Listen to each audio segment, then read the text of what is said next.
There are two kinds of people, those who love to own property and the smart investors. I'm Ruth, and today we're going to be talking about the 5 benefits of subscribing to your property off plan.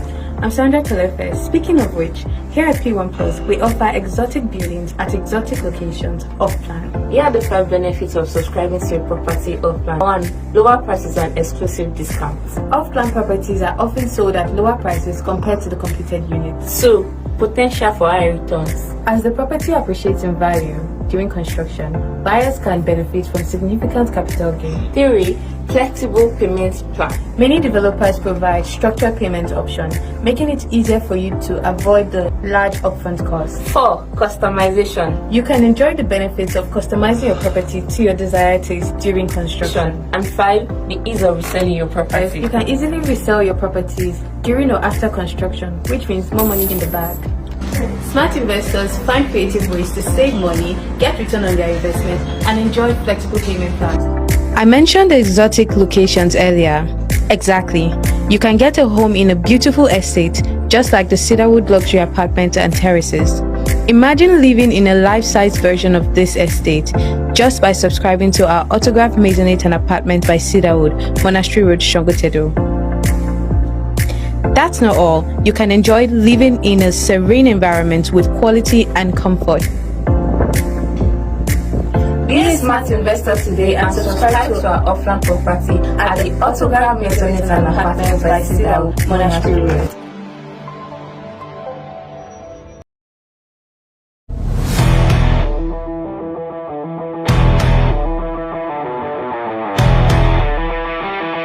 Few years ago, this environment wasn't looking good and attractive. But with massive construction and infrastructural development, properties in this environment will gain significant value. Welcome to the Autograph Grand Deal by Cedarwood. The Autograph Grand Deal by Cedarwood gives you an opportunity to own a piece of Lagos. Why not key into the future today? For just 2.25 million naira, you have the opportunity to get a 300 square meter of the Autograph Grand Deal by Cedarwood. As you can see, this is a total table dry land and it's a buy and build property. Get a solution form today and subscribe now. Facing the Coastal Road, the Autograph Grand Deal comes with the land to register survey and deed of assignment.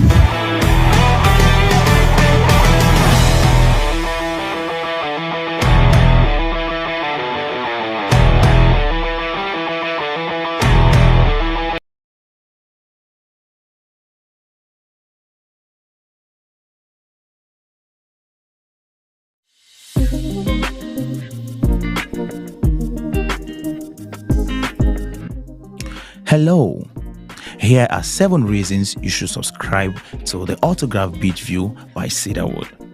Number 1, 24 hours electricity supply, good road network, perimeter fencing, gated estate and maximum security, table dry land, and of course, beach view. Number 2, the Autograph Beach View by Cedarwood comes with a perfect land title, C of O in view. Number 3, flexible payment option assuring 18% return on investment in just few days. Number 4, plot demarcation already done for instant allocation. Number 5, the Autograph Beach View by Cedarwood is located in the beautiful city of Lagos State, Nigeria, and is seated in a built-up environment. Number 6, the Autograph Beach View by Cedarwood comes with peace of mind and 100% investment assurance. Number 7, proximity to major commercial recreational landmarks such as the Dangote Refinery, Lekki Free Trade Zone, Lekki Deep Sea Port, and Lakapang Tropicana Beach Resort. Subscribe today. The Autograph Beach View by Cedarwood goes for 25 million naira one-off early bird price, 30 million naira installmental payment. Take advantage of the early bird price today. The Autograph Beach View by Cedarwood.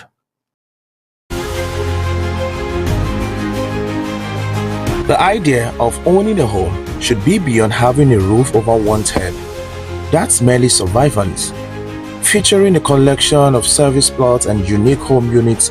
Construction and design options at Elegant Savannah by Cedarwood blend contemporary home and estate innovations with Victorian detailing, inspiring nostalgia whilst addressing contemporary housing options. This is Elegant Savannah by Cedarwood. Elegant Havana by Cedarwood is offering service plot 0 to 3 months outright plan, actual price 45 million, early bird price 40 million, initial payment 10 million, 3 to 6 months installmental plan, actual price 51 million 750,000, initial payment 10 million. Estate features includes wide, rigid road network, CCTV periodic drone surveillance, fitness center and spa, automated gates, underground drainage system, convenience store, QR code visitor access, water treatment plant and plot-by-plot water connection, estate management office. Subscribe to Elegant Havana by Cedarwood today.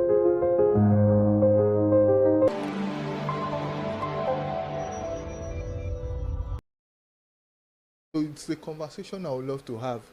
So our guest today is no other person than Sir Follow Me. Did I get it right? Folajomi. Folajomi. No worry. Folajomi Ibrahim. I'm still getting there. So Folajomi Ibrahim. So he's an online content creator, a real estate developer, developed almost 70 units of houses, and we're bringing him here to talk about real estate. And my first question is, why does Lagos have a housing deficit, or Nigeria as a whole?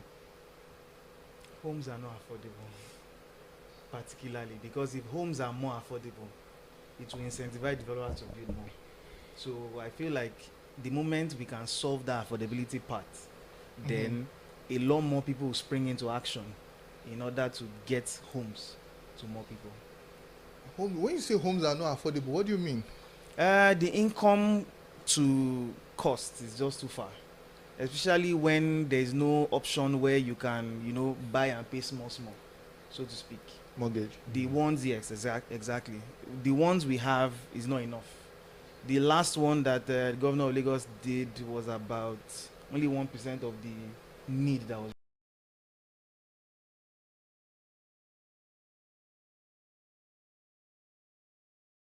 required, and 1% doesn't really do much in terms of the grand scheme of things. So there is a lot more to be done, and we need to work on our own part too.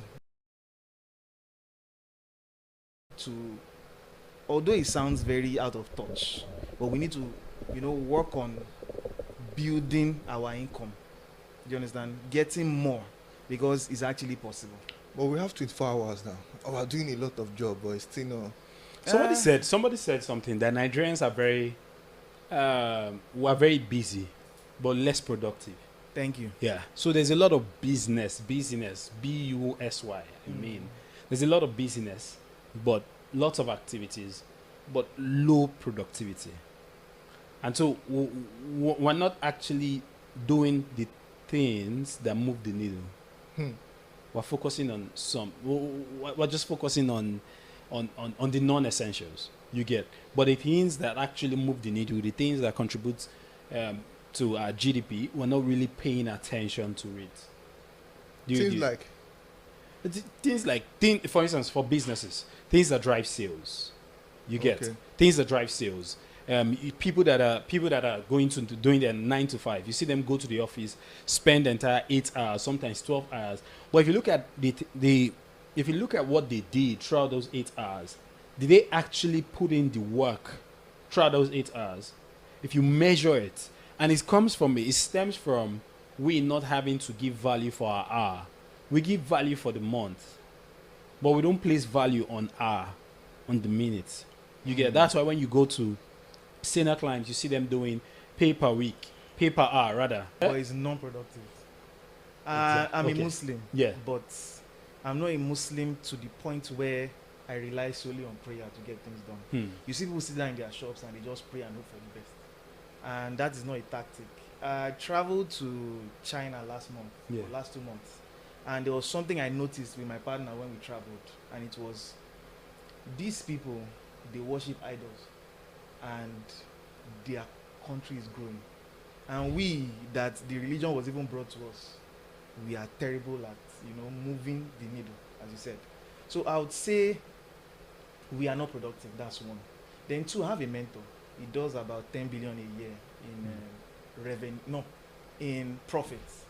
Very, very big boy. Yeah. He mentioned something. He said, you can't build a $10 million company, $10 billion company on the back of Nigerian workers.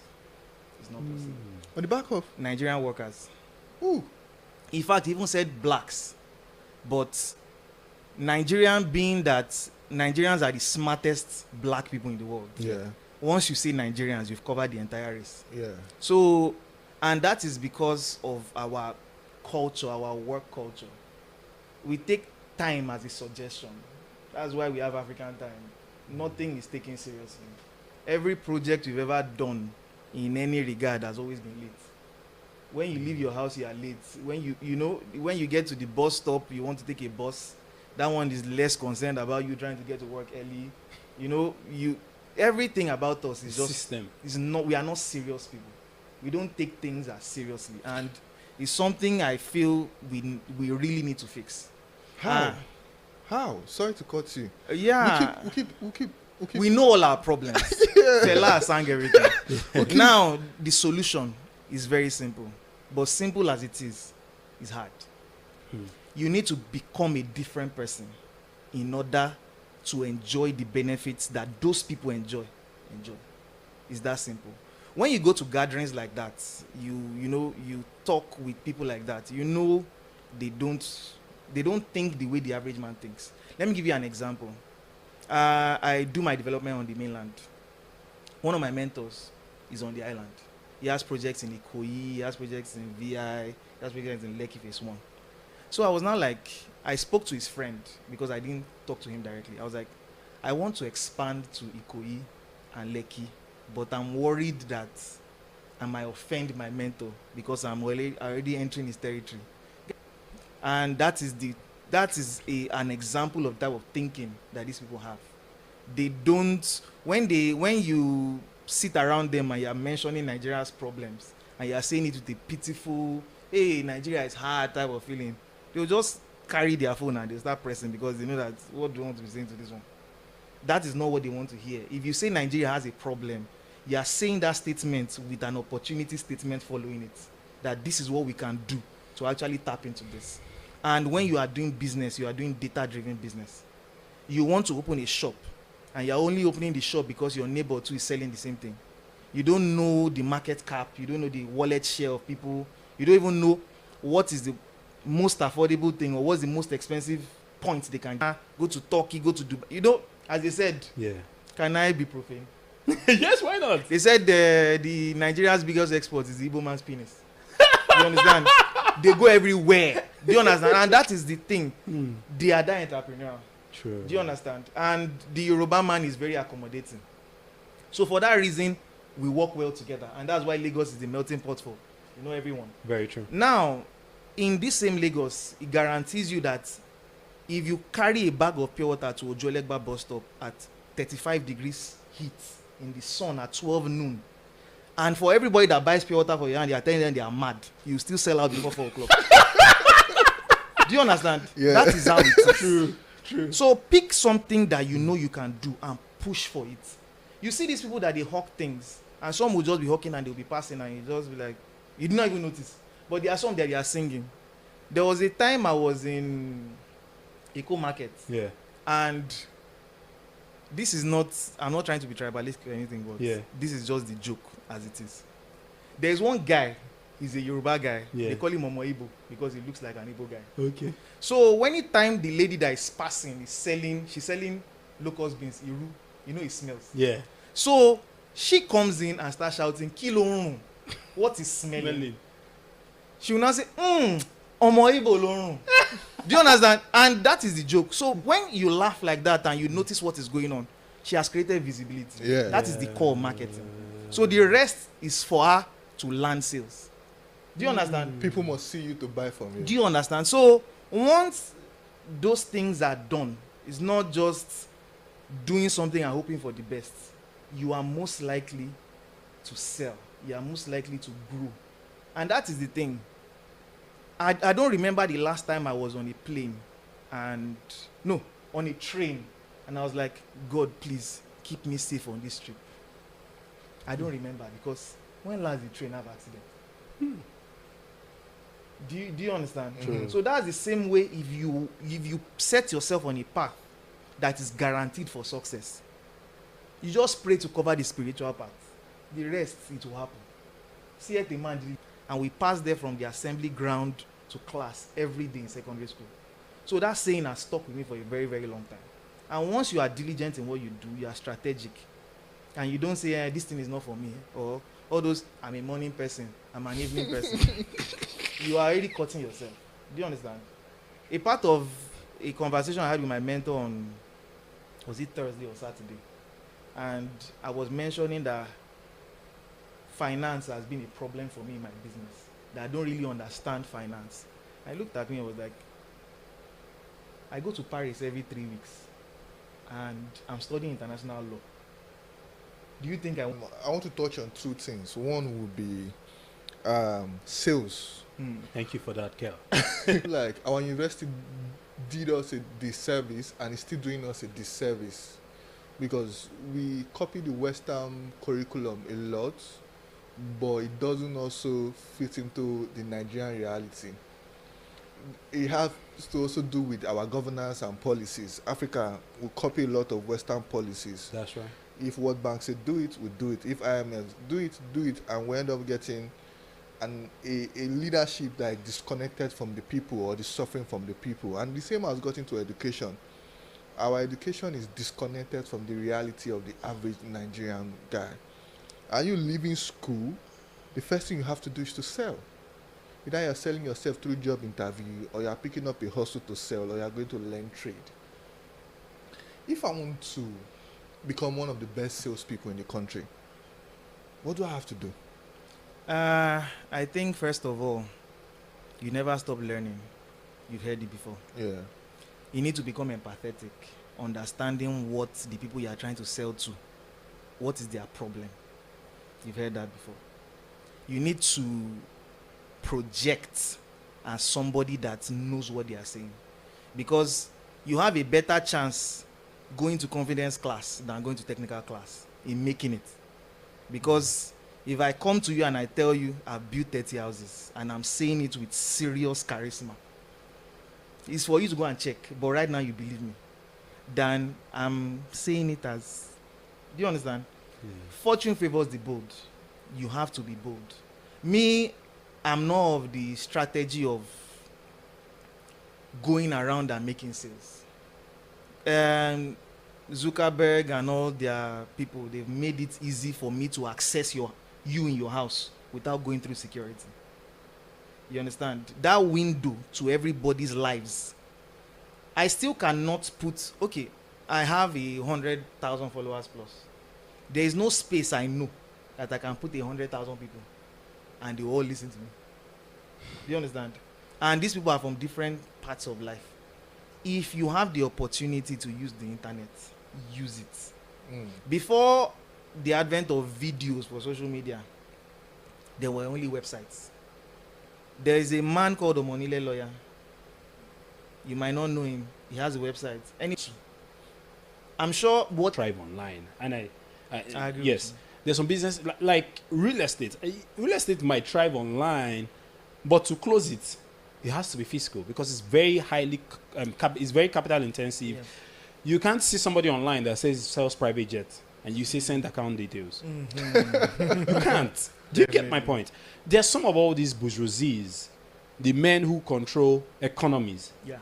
Some of these men are not online. I tell you the truth. They have somebody online for them. They have somebody online for them. And the person online for them might not even be the decision maker. Exactly. So let's also find that balance of, yes, we push online. That's why you see people, when they think of business, the first thing they're thinking is branding. And they forget about the market. They forget about the the actual act of getting your hands dirty. You get. So we need to find that balance. And what's your idea about getting that balance? Both have to be running concurrently. Okay. If, as you said, it's business dependent. Yeah. If you are selling popcorn, face your offline and see how best you can. Do you understand? Yeah. It depends on the business you are pushing for or the business you are actually doing. But for me, I would always say do both. Offline first, because first, how do you know the market is available? You understand? How do you know you're actually good at the sales thing?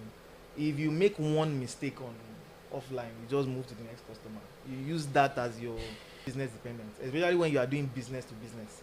If Microsoft is trying to sell their ERP to 7up, they are not going to put it on the internet.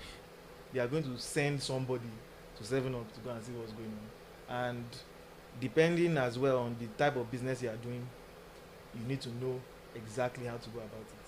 So there is no one size fits all. It depends on what business you are in. 70 units. How did you start from 1 to 70? I would say it's simple, but it is not. And I would also say, if I'm being truthful, is that I come from a place of privilege, which everybody, or at least 90% of us do. It's just that we probably are not seeing it as privilege. You understand? There's no Nigerian that doesn't have a rich uncle. Unless maybe your family has taken you far away from them. Do you understand? Yeah. Or maybe your father or your mother is a bad person and they are like, let's stay away from these people. Usually there is always somebody that's And we are very communal. maybe not rich enough to give you opportunity, but might know somebody. And you too yourself, you are not entitled and you're like, it's his job as my uncle to make sure that I succeed. Do you understand? I've seen people that tell their father that I've graduated school now, he'd not even buy me car. You understand? So, but from my own journey, I started out definitely working for people, serving Oga, as they say. And I've always been, as I mentioned before, diligent in what I do.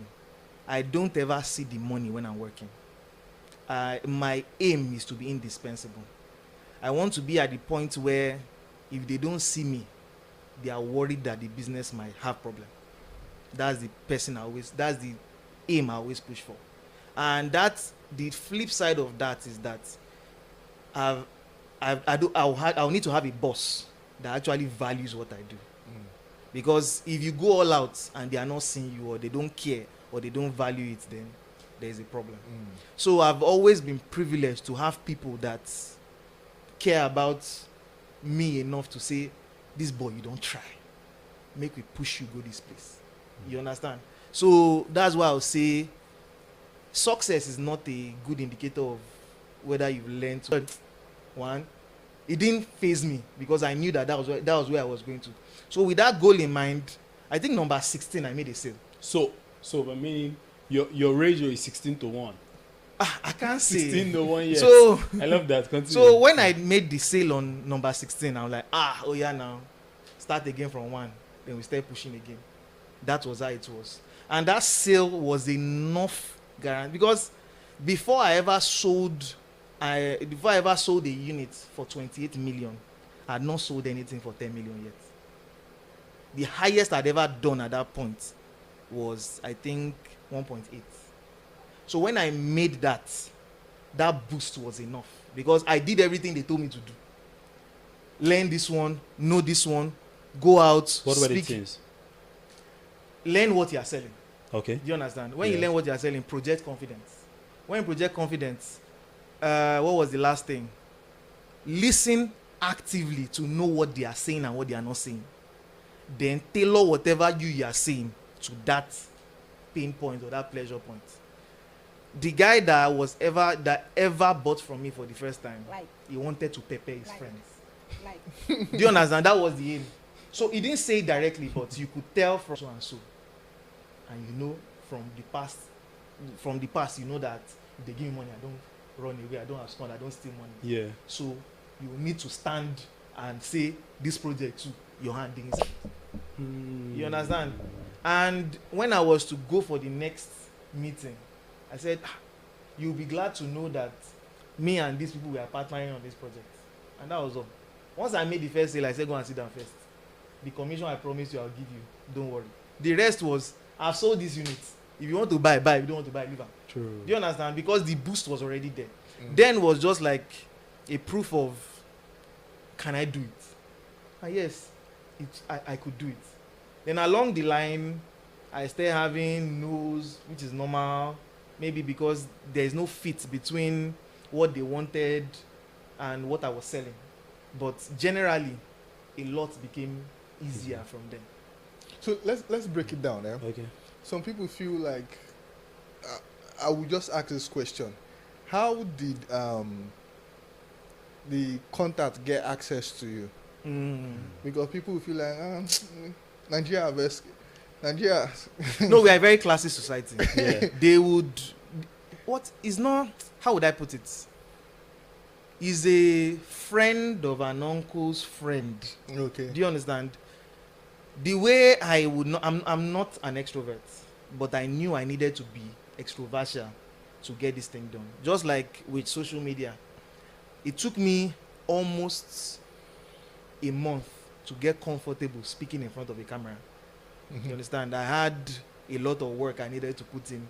Sometimes I'll stay at the camera for 3 straight hours, 3 whole hours, just be looking, talking. She knows now. She remembers. So I put a whole lot of effort into making that possible. But about the first contact thing you ask, is a friend of a friend of a friend. So I tried to put myself in gatherings that I don't belong, because I knew I needed to be there to access those things. And how did I get there? The uncle did not directly say, this is my son or this is my boy. You know, I saw the man, I was like, sir, this your house is looking very, you know, but you know what you need? A photo of so and so here. Then I remembered I had a friend that was a photographer that took a drone shot of Marina. So I just told him that, give me the photo. He didn't even charge me money. Now, you are more likely to meet him at a party, a club, a gathering, a tennis club, than you are meeting him at the office. And guess what? He's half drunk. So he'll just be talking. Do you understand? Yeah. So it's you that you'll be sipping a cranberry when he's drinking NSC, because you want to be hearing what's going on. Do you understand? So that way I've been able to. So I don't go out trying to. It's not a hunt, so to speak. It's a discovery. So that way, that was how I've been able to put my first rope. Then, when I started in that space, I had a problem, which was because all these babas, all these men knew each other, they were basically controlling me. Fola, why are you charging me 5 million profit? We've looked at this thing now. Can't you do 2.5?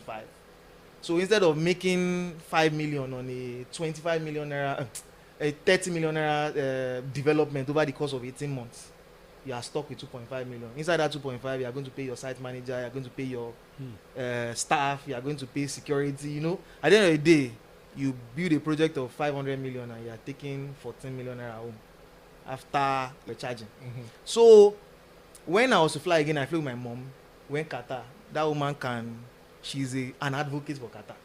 So when we went on Qatar, first of all, more leg room, more food options. If you are even hungry after you've taken your first meal, tell them, bring food again. They will answer you. Do you understand? It was more comfortable. Their layover, when we were to layover in Qatar, they gave us a room, food, you know, all those things. And I'm not like, all this experience for extra 150,000, I will pay the money. Do you understand? And that's when I understood that if I'm just marketing myself as 2-bedroom apartment, 3-bedroom apartment, 4-bedroom terrace, everybody will look at, this one is selling 50, 50, 50. Why is this one selling 60? So I knew I needed to come up and tell my story as to why I was more expensive. So I needed to take people through that journey of, this is why this apartment is cheap and this is why you should not want it. This is why I'm expensive.